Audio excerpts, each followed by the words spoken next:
सखा तुम ही हो। तुम ही हो माता पिता तुम ही हो, तुम ही हो बंधु सखा तुम ही हो। तुम ही हो माता पिता तुम ही हो, तुम ही हो बंधु सखा तुम ही हो।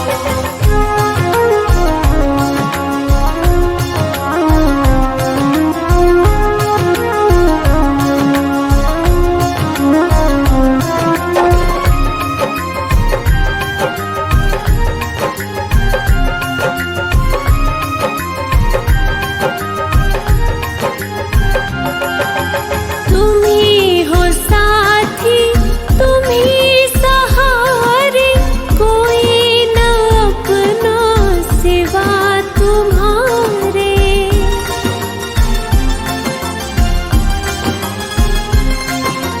तुम ही हो साथी तुम ही सहारे, कोई न अपना सिवा तुम्हारे।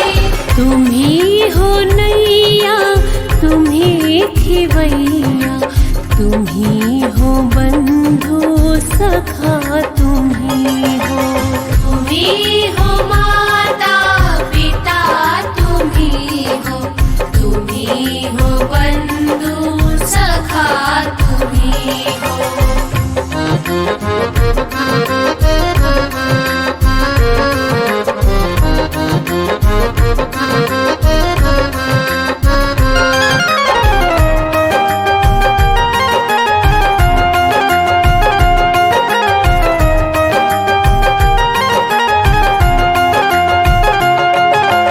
जो खिल सके ना वो फूल हम हैं, तुम्हारे चरणों की धूल हम हैं।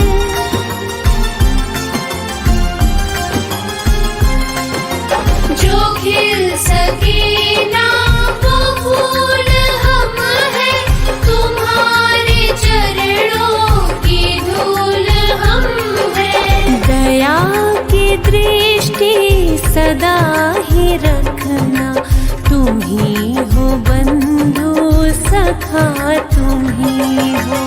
तुम ही हो माता पिता तुम ही हो, तुम ही हो बंधु सखा तुम ही हो। तुम ही हो माता पिता तुम ही हो, तुम ही हो बंधु सखा तुम ही हो। तुम ही हो